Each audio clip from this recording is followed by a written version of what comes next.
This week in East Brunswick, we'll start with a tour of the Suburban Artists Guild show held this past Saturday at the Brunswick Square Mall. Then we'll look in on this year's East Brunswick High School Sports Banquet held last Friday at the Ramada Inn. Later, Sharon Karmazin will be in the studio with Denise Gess to discuss her new book, Good Deeds.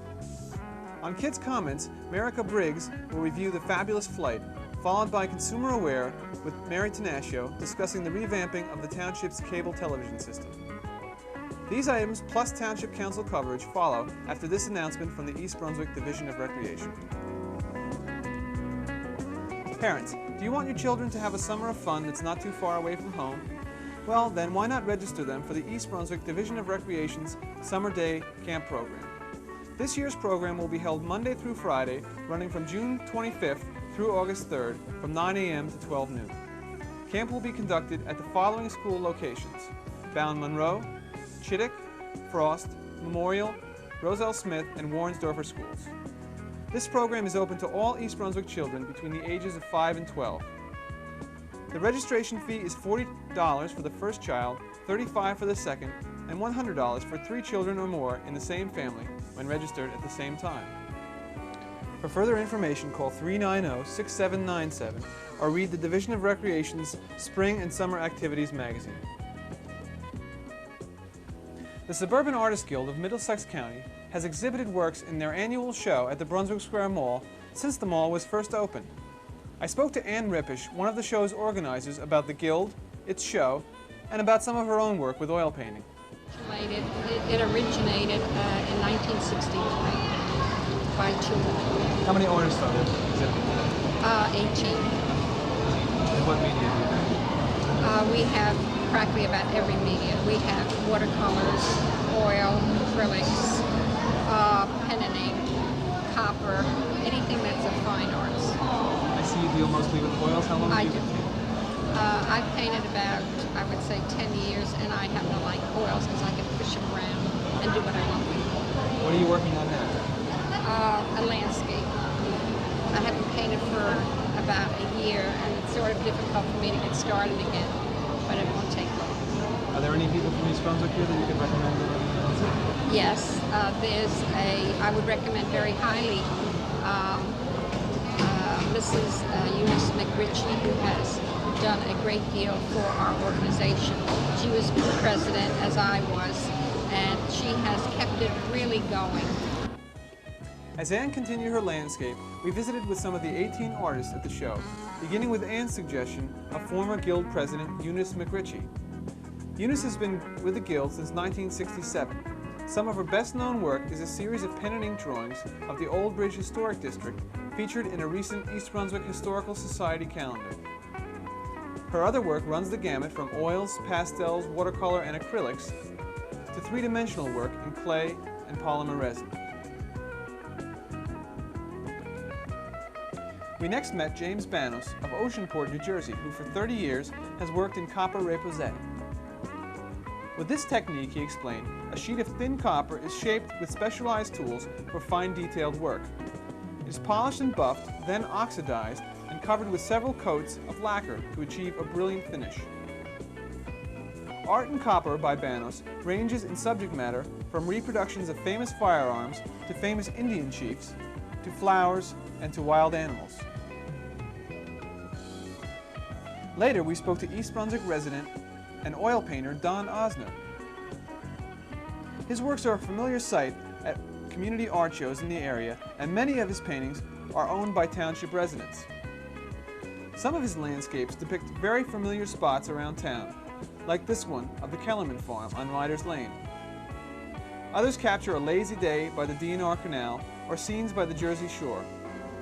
A self-taught artist with an eye for the out-of-doors, he works mostly in oils, occasionally with watercolors and acrylics. Those interested in the Suburban Artists Guild of Middlesex County should contact Ann or Stanley Rippish at 251-4258 or Dorothy Fitzgerald at 238-2639. Monthly meetings will resume on September 10th and will feature interesting speakers and demonstrations. Now let's look in at the annual High School Sports Award Dinner.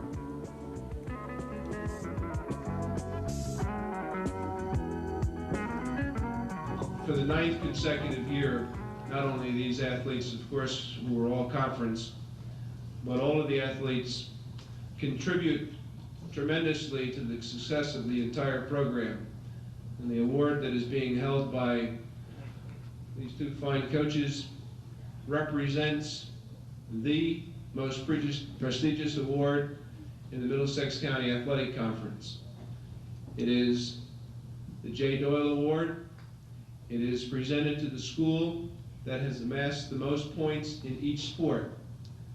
The reason it's important, and it's important to East Brunswick, is that obviously it's named after a former athletic director, Mr. Doyle, but it, to me, means that each sport, whether or not it get all the press like football tends to do occasionally, or basketball, or some of the more press-noted sports, every sport is equally important. We don't hear much from the bowling team in terms of press, and I haven't seen a write-up all year, and we hope to do something about that. But each team contributes equally to the success or a school's winning this award. And to have won it again this year for the 9th consecutive year is certainly a tribute to all of the very, very fine athletes in East Brunswick. And we congratulate you all.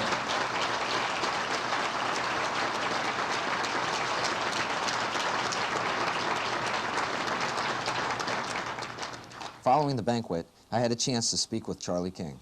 Charlie, once again, on behalf of everyone in East Brunswick, I'm sure I can say that quite freely that we congratulate you and your athletes and coaches for another outstanding season.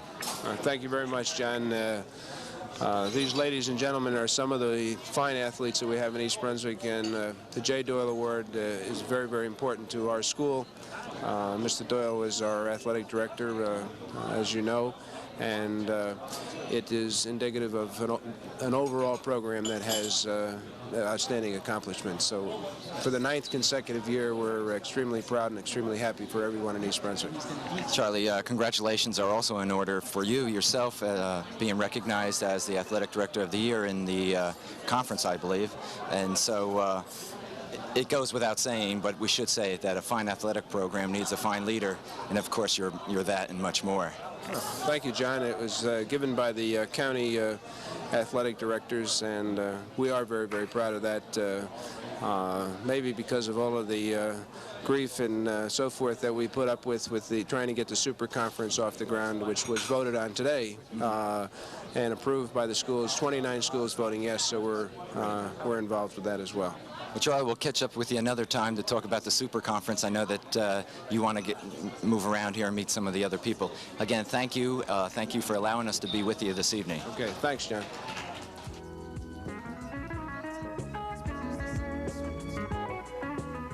Hello, this is Sharon Karmazin for This Week in East Brunswick. I'm pleased to introduce to you my guest for today, who's Denise Gess. Denise is a first novelist with Crown Publishing, and her new book is Good Deeds. Welcome, Denise. Hello, how are you? Tell me, Denise, what were you doing while you were writing Good Deeds? Going to graduate school. I was also pregnant with my first daughter, Austin Lee. I see. And what made you decide to start writing a novel at that time? Well, I'd always written. I'd written one before Good Deeds. It's one I worked on for about 5 years and had sent out to a few places, and decided I wasn't pleased with it, so I kind of pulled it back, worked on short fiction for a while, and then decided to write another novel. How did you support yourself while you were writing? Well, I'm married. I was teaching nursery school most of the time. My husband was a teacher, and at that time I was able to stay home and write when my daughter was born, finishing it up at that point. How did you find balancing the responsibilities of the house and the baby with the time to write? Lots of coffee and not sleeping. So you did it mostly at night? Yes. What were your Sometimes hours like? Probably about 11 to 4 in the morning. 11 at night to 4 in the morning. And then you could still get up in the morning. Lots of coffee. That's incredible. Did you have to do much research on your book? No, not at all. And yet it wasn't autobiographical, you were telling me. No. Is that true? Mm-hmm. So where did your characters come from? They sort of came, they were sort of a I guess, little bits and pieces of people that I had known. And just thought of a South Philadelphia family that was probably very troubled, unlike the kind of family I knew, and just trying to imagine what the opposite would be like. So that was the source for good deeds. It started as a short story long before that.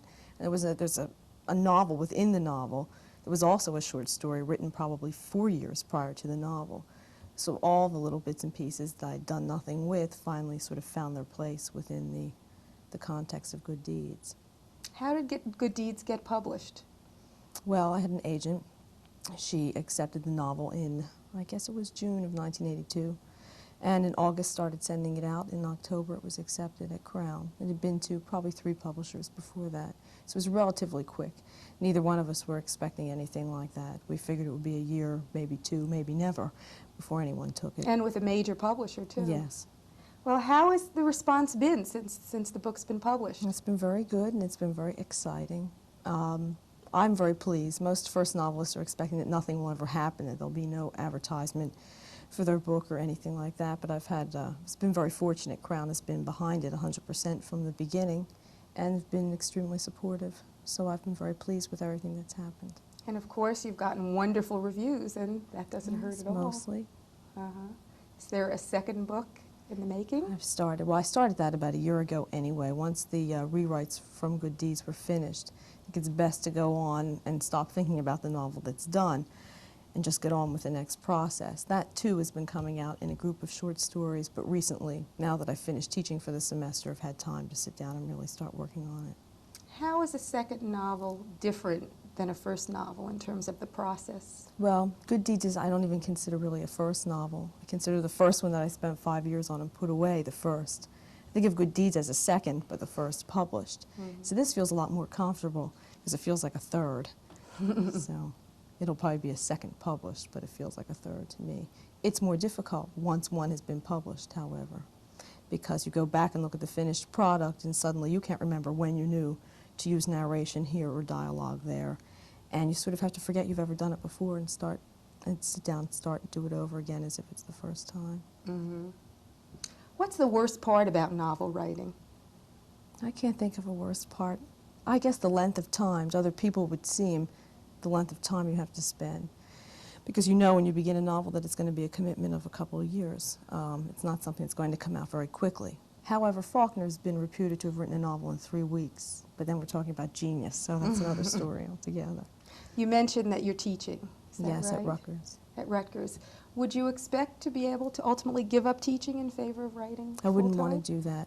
I think I work better when I'm teaching. I think teaching freshman composition helps me be sharper with my writing. I enjoy the give and take with the students.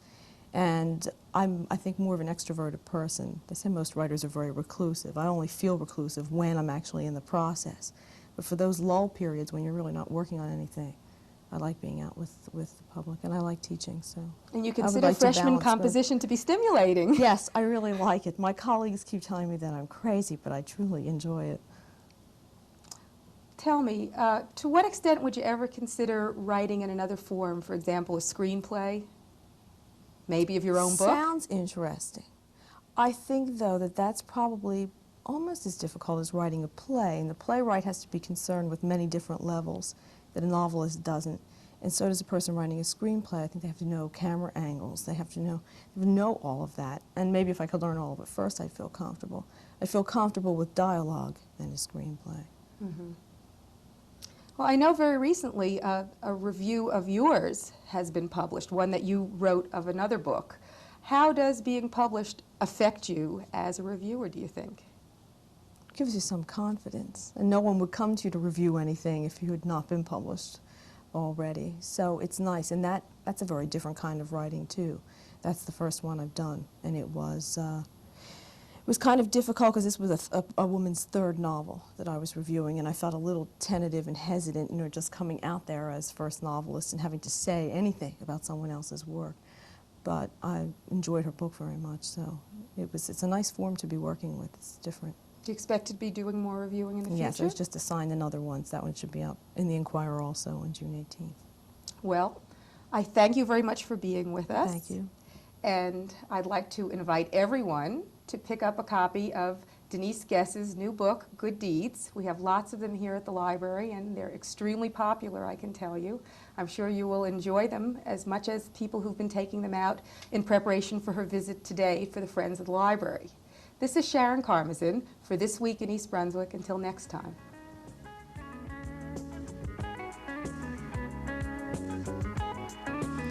Hi, my name is Marika Briggs. I reviewed the book called The Glorious Flight by Alison Martin Provinston.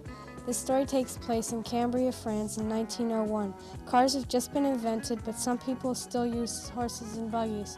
Aircrafts are being invented. In The Glorious Flight, Mr. Louis Bollard sees an aircraft and decides to build one. He builds 10 airplanes before his successful one, which he flies over the English Channel. This story is about Louis Bollard, his family, France, and the turn of the century and an invention in flying machines.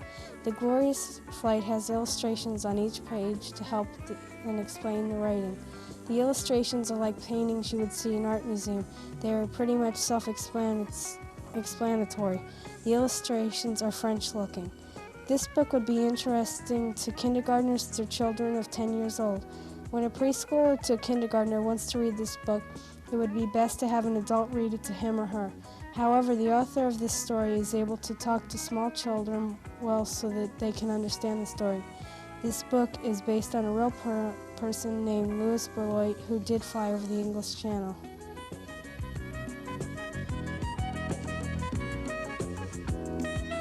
Hello, and welcome once again to Consumer Aware. I'm Mary Tenaccio from your local Consumer Affairs office. Today, I would like to take the opportunity to discuss with you the new rebuild of Stora Communications, which is our local cable TV system. Now, many of you know that for the last couple of years, we have been trying to get a new system in. Stora has had problems in the past, but now there has been a contractor hired, and in many cases and in many places, construction has already started. There are problems and there are concerns and there are many questions that come into us from our residents. And what I'm going to try to do today is to explain to you exactly what the procedure is. Of course, if you do have any questions, you can still call us. The construction, as I said, has already started. It is an underground construction with underground wiring. The cable TV system is a public utility and has the right to be in the right-of-way or the easement part of your property.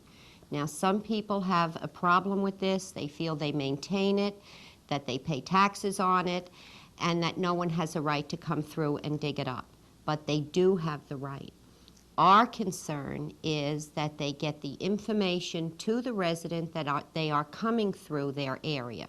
Now, supposedly, there is a letter that you should receive from the Stora people explaining exactly what's going to happen to your property the next day. All right. After that happens, they will come through. You will see their equipment. They will be digging through your property, sometimes on the swale area, which is the area between the sidewalk and the curb. Most cases, that's where most of the digging will be. However, there will be boxes that will be put on the grass area of your property, which is on your lawn side of the sidewalk. They will be about 16 inches high. They do have a right to be there, and that's where the boxes must be placed because that's the storage for the equipment and for all the different connections of the cable going into the different homes.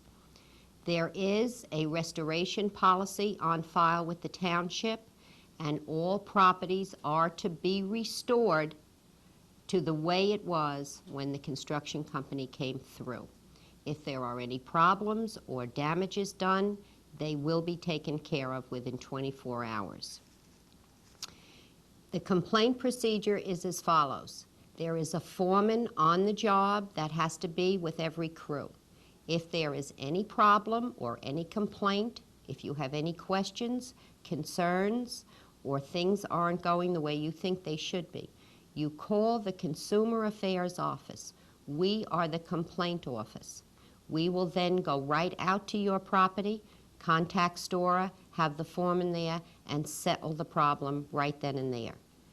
You know that our hours are only from 9 a.m. to 1 p.m. physically in the office. We have an answering service, and both Adrian Eisner and myself have a beeper that we can monitor the calls from home even after 5 o'clock at night. So if you have a problem, call the office. If you don't get us, please leave your name and telephone number on our answering machine. We will be monitoring those calls. Thanks so much, and remember, if you have any questions or concerns on the construction, give us a call. And see you again next week.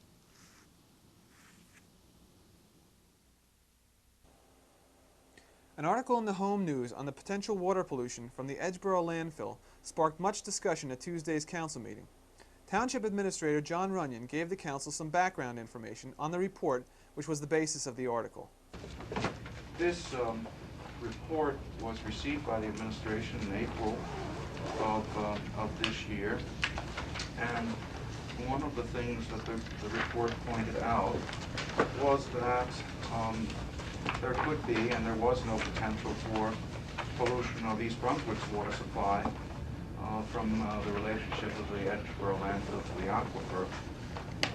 And there was no possibility of that, but there could be a possible relationship between the potable water supply of Sayreville and any pollution that it has been or would be caused by the landfill. And in that light, based upon the recommendations there, I consulted with the mayor and council president Weber, and we felt that it was reasonable to, before this report was released, to give it to Sayreville with some lead time, also to the county of Middlesex, which has responsibilities for monitoring in this area, and we also gave it to Mr. Neely for review, for comment. And I did send in April, I sent it to Mr. Jolly, who's the water superintendent, or director and superintendent of water utility for Sayreville. I sent it to Laszlo Szabo, and I sent it to Mr. Neely, and in forwarding it to them, I indicated that this was an advance notification, an advance look at the report, that it would be released to all concerned and to the press within about 30 days, and if they wanted to make a comment, they had that time to prepare something and send it back, or in the case of Sayreville, to notify their own public officials and circulate it there privately before they read about in the newspaper. Well, what occurred in this regards, before we had a chance to release it to the council and the press and the public and everybody else, is that apparently someone saw this memorandum from Mr. Szabo laying on his desk, purloined it, and gave it to a reporter for the Home News, which will happen from time to time, which is quite all right. And he came by and asked about the report, and I gave it to him, and you saw it in the newspaper. So I apologize that you did not receive it before it was in the newspaper. It was not the intention. We did want to give people who were more directly affected, since there was really no impact on the potable water supply of East Brunswick. It confirmed what the administration had been saying, is that there is no potential for pollution of our potable water supply from the Edgeboro landfill. Lou Neely and John Runyon filled in the details about several wells in which low levels of contamination were found. A well on Mitchell Avenue in which 8.8 parts per billion of trichloroethane was identified is located upstream from the landfill and therefore could not have been contaminated by it, said Runyon. The national standard for trichloroethane in drinking water is 100 parts per billion. Councilman Hudak criticized the township administration for not keeping the council informed on the events surrounding the report and expressed renewed concern over the potential for water contamination from the landfill in East Brunswick and surrounding areas. That we should sit down with these officials, with the DEP, the EPA, the county, and really work out some of the question marks that we have. Because the landfill is in East Brunswick, and we are responsible for it. And I think it's about time we start doing something, and I think we should get that letter out as soon as we possibly can.